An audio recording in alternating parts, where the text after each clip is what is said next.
with a special treat. The Queen of Broadway, Idina Menzel, is here with her sister Cara Mentzel. They just have written a new children's book, Proud Mouse, a sequel to last year's hit Loud Mouse. This one is about celebrating the things that make you you and having the confidence to stand loud and proud. Welcome, ladies, to the show. Hi, thanks for having us. Good to see you. So, Cara, I want to start with you. You're an elementary school teacher. The first book, as we were talking about, was really about your loud older sister. And this one is really about you. Give us more of a sense of what inspired you to do this version. You know, we always viewed it as a coupling, that we would have these two books, one that focused more on the big sister, one that focused more on me, the little sister. But both of them sort of center around this sibling relationship, this beautiful sibling relationship, and how they help each other kind of strengthen their sense of self. It's very sweet, and it reminds me of me and my sister, and we're about the same age difference as well. You, Cara, just started learning a new instrument. You posted a hilarious video of this, the ukulele. Tell them why. Tell them why you started learning it. It hasn't been a pretty process, but I thought you were going to be in front of, you know, for the first book we were in front of a lot of kids. The idea of sitting next to a sister that's always, I love that we have a ukulele underscore to our interview. The idea that I'm sorry, see, I speak for her, and that's what the older sister does. I'm the older sister. Too much space I understand it completely. She's the larger-than-life sister, and we have to sing a refrain that comes up in the book. Yeah, you know? So she sings it in the first book. I'm supposed to sing it in the second book, and I thought I could use some support with that singing. So she didn't have to sit next to me. In the meantime, we rehearse, and I'm always like trying to get her to harmonize. I'm directing her. I'm giving her notes. I'm like trying to play and sing, and then all of a sudden she chimes in with harmony. That's not the rhythm.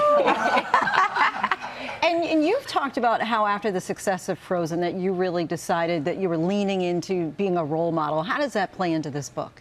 Oh my gosh, good question. Well, first of all, leaning into a role model is a lot of responsibility, especially when you don't always practice what you preach, especially when it's for a young generation and you're talking about empowerment and embracing that, harnessing that, not being afraid to kind of relinquish that into the world when some days you just don't feel like getting out of bed in the morning. So it's that's a contrast, a contradiction that I deal with. But as far as Loud Mouse goes, it's about really learning to be, to take up space, to not be afraid of alienating yourself because of your gift, and to be proud of it.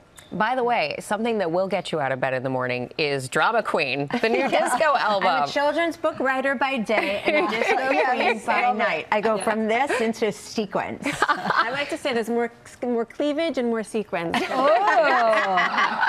a little early now, but yeah, I wanted to make a disco dance album because the theater community, as much as I love them, no disrespect, they're very well behaved unless they're opening candy wrappers or using their phones in the middle of a show. But yeah, I wanted an audience that is less behaved, that I could practically stage dive if they were there, that they're so close to me, you know, and I can feel them. And that's why, you know, I love going to clubs in the middle of the night. I've gone to this place called GMA Heaven in London at 1 in the morning and surprised them and had the most amazing shows. And I love the opportunity of being able to go and dance and sing and cry with them and express my gratitude to really my friends and my family for teaching me, inspiring me how to live their lives authentically. Well, and you can really tell when you talk about it, this means more to you than just the music. It is also about that pride. It is about the pride. It's a celebration, especially in this society right now, in this time that has so much adversity and so much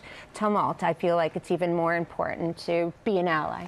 And Cara, we're coming up on the 20th anniversary of Wicked. I'm so curious what you thought when you first saw your big sister on the stage belting out. Yes, well, that's part of the reason we wrote Proud Mouse, because I spent so much of my life being so proud of her, and that moment stands out. It's the Wizard and I moment, actually, when she's singing the end of They're it, belting playing it the out. other song. That's not the moment she was proud of me. I remember that one. Maybe I brought tears to your eyes there. You did. But pride, I think, was in, you always say the Wizard and I. I always say when she's like spinning around with her arms extended, singing the end of Wizard and I. But that, obviously, there's more than one moment, you know, to be proud of her, especially in that show. Any chance of a third book? Yeah, we hope so. We'd love to. We've hidden little Easter egg, little characters in the first two that we'd like to expound upon. Well, congratulations, sisters, on Proud Mouse. It hits bookstores nationwide tomorrow. Well, hey there, GMA fans. Robin Roberts here. Thanks for checking out our YouTube channel. Lots of great stuff here. So go on, click the subscribe button right over here to get more of awesome videos and content from GMA every day, anytime. We thank you for watching, and we'll see you in the morning on GMA.